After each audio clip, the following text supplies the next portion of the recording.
Hi, it's Dwyer. GamblersAdvisory.com, a free site. BettingAngle.us, a free site. It's Friday, March the 18th, 2022. Let's talk middleweight boxing. Big fight coming up, but first remember, the opinion you should follow should be your own. Just consider this video to be a second opinion from a complete stranger online. Now, let's think hard about this Gennady Golovkin versus Murata fight, right? That's a big fight, but there's some red flags.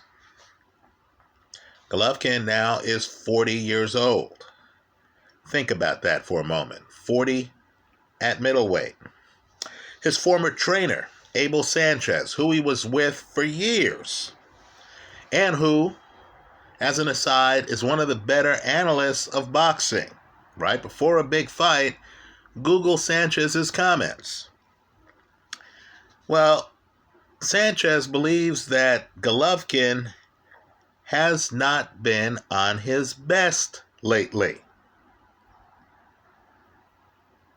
Understand, too, just shifting gears for a moment, that future Golovkin-Canelo fight won't be taking place in middleweight.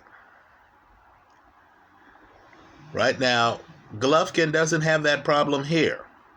Right? He's fighting Murata at middleweight.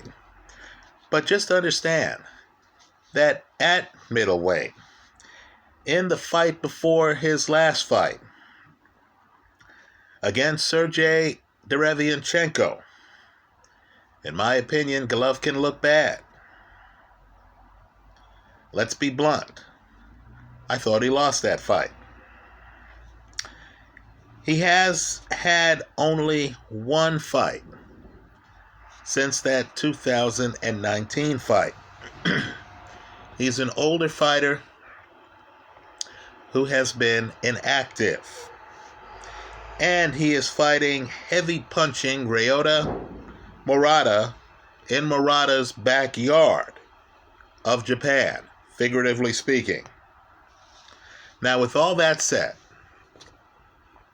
and fully recognizing the risks involved, and it's substantial anytime you're thinking about a 40-year-old fighter at middleweight, I'm taking Golovkin over Murata. I'm also going to bet distance in the fight. I don't think this fight goes the distance. Right? I'm going to structure it in such a way where if either guy gets the stoppage, then I'm okay. I can live for another day. If Golovkin wins, I can live for another day, even if the fight goes the distance. But if Golovkin wins by stoppage, then I'm in the penthouse. Right? Let's talk about why I like Golovkin. Just to understand, Golovkin is one of the hardest punchers I have ever seen in the entire time that I've watched boxing. Right? This is a blessed puncher. Think prime Mike Tyson. Right? This guy, think prime Nigel Benn, another guy I consider a huge puncher. Right? Ernie Shavers, George Foreman. In my opinion, Golovkin is on par with all of them. Let me also say, too, that Golovkin from distance is in a league of his own. He's special. In other words, you cannot prepare. I understand these guys have sparred in the past, but you really can't prepare for Golovkin because Golovkin has a gift where he throws punches straight. He throws what is his version of a straight right hand, but it has a loop on it. So a guy could have a high guard, which is what Murata has, right? He'll have his hands high, and the punch could still hit him on the side of the head. Right? I just think it's the motion that Golovkin has always had. It's worked for him.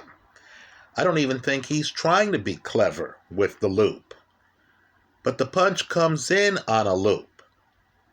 It's unique. It's hard. Right? It's right hand or left.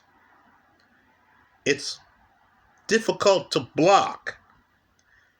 I believe Golovkin is going to land some of them. Right? And this is a guy who, from distance, hits harder than most. In other words, if both fighters from distance land the same number of shots, you're going to be in worse shape than Golovkin. Also understand, too, that Murata also hits hard. But Murata is predominantly right-handed. I believe at the high level, fighters can say, okay, I'll let him land his left. Won't hurt me. At least won't drop me. As long as I have the right blocked. You simply don't have that luxury fighting against Golovkin. Also understand, too, that power is the last to go. Right? Golovkin is not relying on hand speed or foot speed, although he's a master at positioning. Right? A master at it. He's also that fighter who, if you duck your head and you don't know what you're doing, you don't know how to get low, you're a guy who normally doesn't bend at the waist, and you duck your head, Golovkin will hit you on the top of your head. And those are devastating punches, folks, because your brain is rattling around inside. Now let's talk about Murata. He, of course, is the Olympic gold medalist from the 2012 Olympic Games. But he's older than you think. Even though 2012 was just 10 years ago, Murata is 36 years old today. He was in his mid-20s when he won the Olympic gold medal. Understand, too, that he has been inactive since December of 2019. So you have two old guys in this fight who've been inactive. I thought 3 fights ago he looked extremely bad. Let me underline the word extremely bad. When he lost to Rob Brandt. Right? Brandt, of course, is very high volume. Very high volume. You know that going in. You know Brandt is going to move around the ring. Brandt is a bit of a mover, so you're dealing with volume and movement. That wasn't a secret. But yet, Murata was unprepared for both. He looked slow. He looked lethargic. He seemed hesitant. He fell for feints. Now, we've forgotten that first fight because of the second fight. I have highlights of the second fight in my favorites folder here. Murata was able to get the TKO in that fight. And, of course, you know what I like to say here, knockouts cause amnesia. We forget the rest of the fight. We forget the prior fight. Just understand, in that rematch, I thought Brandt came out. Murata was more aggressive. But you notice Murata was still noticeably slower in every aspect than Brandt was. You notice, too, that Murata isn't fluid with the footwork. He goes front foot, or he stands still. This isn't the guy who can move with you. The lateral movement is missing. I know I'm sounding hard here. Murata, of course, has a share of the title at middleweight. But look, this is a betting site. It's not a fan club site. I make no apology for having some strong comments here. You have to think clearly if you're going to risk your money. Now, he hurt Brandt, who, when hurt, was defensively limited. Right? Brandt isn't the guy who gets hurt and then is holding on to you and is slipping behind you, so you have to turn to find him. Then is holding your forearm, is tying you up, right? Waits for the ref to come over, before he lets go. That guy, right? That's not Brandt. Brandt was hurt. Brandt stayed in front of Murata. Brandt couldn't even clinch Murata. Murata, of course, after swinging wildly, loading up on power shots, finally was able to drop Brandt. Right? Brandt then gets off the canvas, and even then, you got the feeling that Murata's accuracy was not top-notch. I didn't get the feeling I was watching Terence Crawford close out a fight. I got the feeling I was watching a guy who was a little slow, had a problem with movement, was really one-handed, had to try to set up the right hand, and couldn't turn the lights out on a guy who was, in essence, defenseless for, let's say, the last 40 seconds of that fight. Now, the way to beat Golovkin, and let me point out, I do believe it happened once. It's not the Canelo fights, right? It's not the second Canelo fight where Golovkin lost. I believe he lost to Derevianchenko. The way to beat Golovkin is to have elusiveness, to have an upper body that you can move, to be able to get low, and to be able to know how to jump in deep to land shots on his body. Right? Canelo did land shots on Golovkin's body in the rematch. Right? Canelo is very skillful at getting low while still defending himself. Right? Canelo has a certain fearlessness in him. So Canelo can get inside, and he can do so suddenly on occasion. Right? Look at Canelo when he gets Caleb Plant hurt toward the end of their fight.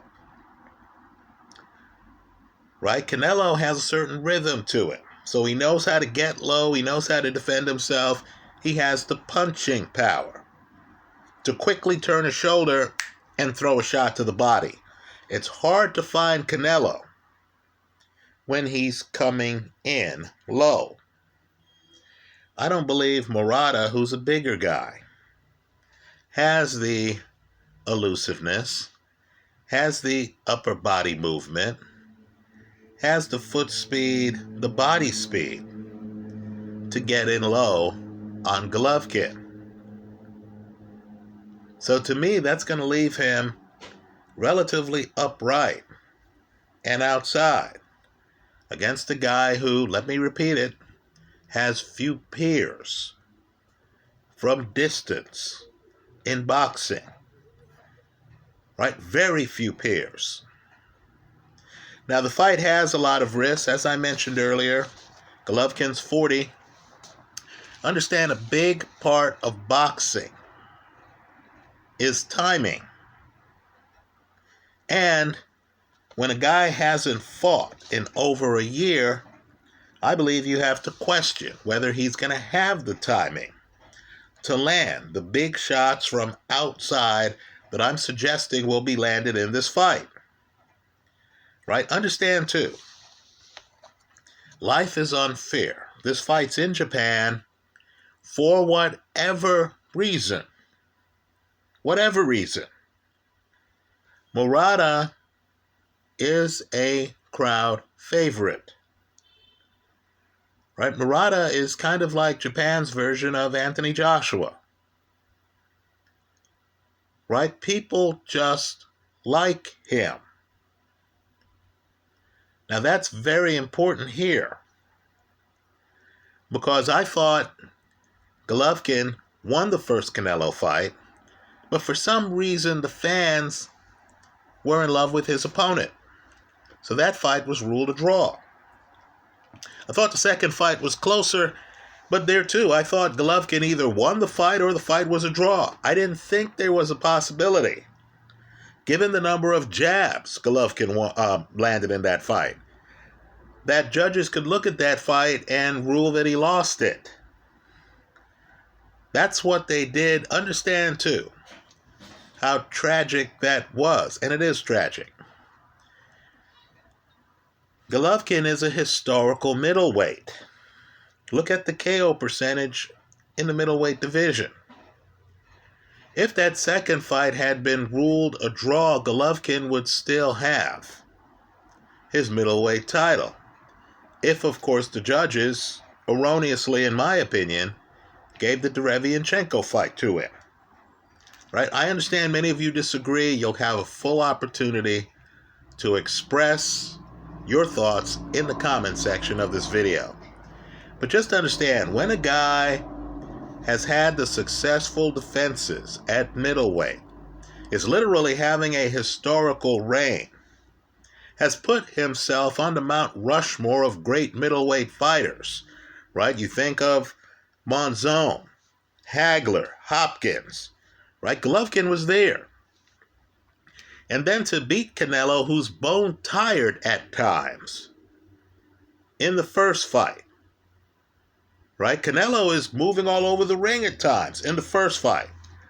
To rule that fight a draw, then to take Golovkin's title in the second fight, when Golovkin is riddling Canelo with jabs, to me is just a farce, right? The only justice in the scenario comes from the fact that in the 1980s, Marvin Hagler, in a curiously scored fight, lost his title to Ray Leonard. Hard to separate those Rays, right? And so the point is, just like Hagler arguably got robbed in a controversial fight, Golovkin got robbed. So if you're a middleweight fan, you can look back at the guys and you could say, hey, there's a certain brotherhood here, right? Because some of the guys had some questionable scoring results, right? The Hagler crowd, of course, wants you to believe that the Ortifermo fight was questionable. Okay, fair enough. But Golovkin, an argument can be made, did not lose to Canelo. If you don't buy my argument for the Derevianchenko fight, you could argue that Golovkin has never lost. This is one of the great fighters of our time. I think he's going to land some huge shots on Murata. I don't view Murata as defensively blessed. It's two sluggers, one with a great right hand, one with a great right and left hand, who's heavy in everything he throws, and who can throw a pretty good jab when he wants. I'm going with the 40-year-old here, but I'm going to have a separate bet that this fight doesn't go the distance. You got two old guys who haven't fought for some time.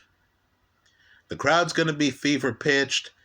I know the Rob Brandt-Murata fight went the distance. Understand, Brandt is a mover. He wasn't exchanging like I expect Golovkin to exchange. I don't think the fight goes the distance. That's one bet.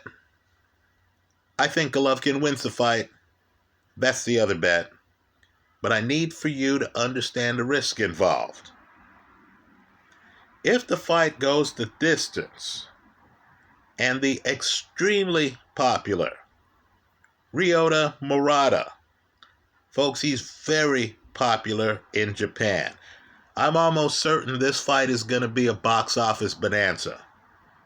If Murata gets the decision, you lose it all. That's how I see it. Let me hear from you. I hope you leave your comments in the comment section of this video. Thanks for stopping by.